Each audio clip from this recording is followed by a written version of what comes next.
Good morning, good afternoon, good evening, wherever you are in the world. Thank you for joining me. I'm Robyn Vogels, owner of Plan for Australia. Today's Ask Me Anything is around temporary accommodation. So for those of you who are choosing to book temporary accommodation before your move to Australia, I just have a few tips for you. And this has come about because somebody that I spoke to this week happened to have booked temporary accommodation and had underestimated the size of Australia, or Melbourne, in fact, and they had booked their accommodation nearly 2 hours out of town. So that was not going to be helpful. So my first tip would be, when you're booking temporary accommodation, is consider where you are going to be going to the most, which sounds obvious, but if one of you already is working, perhaps find accommodation that's fairly close to that. And the reason for that is you can get good recommendations from the new employee of what might be around them that's suitable. The other thing to consider is what suburbs you will be moving into. Now, perhaps you're booking temporary accommodation because you want to come and have a look at a few suburbs and get a feel for them first. But try and choose a midway point then between getting to the office and getting to rental inspections. A family that I spoke to this week, they had booked temporary accommodation close to where the husband was going to work, which was fine, but he was going to be on the road a lot and he'd be taking the car, which meant the wife or the partner needed to get to rental inspections, and they actually wanted to be living close to the city, whereas his work was nearly an hour out of the city.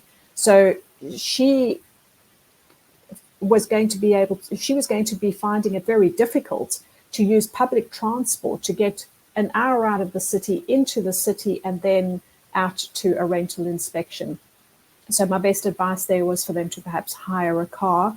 Unfortunately, they were Americans and didn't want to drive on the other side of the road. So think very carefully about where you choose your temporary accommodation.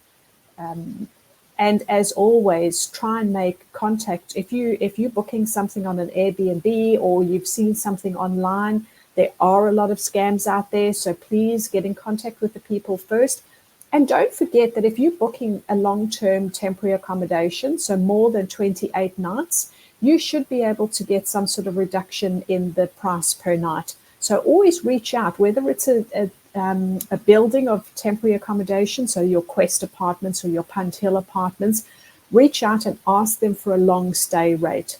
And I would say do the same with Airbnbs. If you're trying to book a long stay rate, ask them if they would be considering reducing the nightly rate. Let me get my words right. So those are my few tips for you if you are booking an Airbnb or some sort of temporary accommodation. Just also be advised, there's a lot happening in Australia over summer. It is high season. In Melbourne, for example, and I'm sorry to always use Melbourne as the example, but this month, the month of February, so we've just finished the tennis. We've got Taylor Swift, Pink, and another concert on that I can't remember. And we've got the Grand Prix coming up. Temporary accommodation is at an all-time high, even though we're out of holiday season. So try and book it in early, because what's going to happen is you're going to find it difficult to find 4 weeks of accommodation in one block. And the last thing you want to be doing is moving around 15 suitcases from one apartment block to another.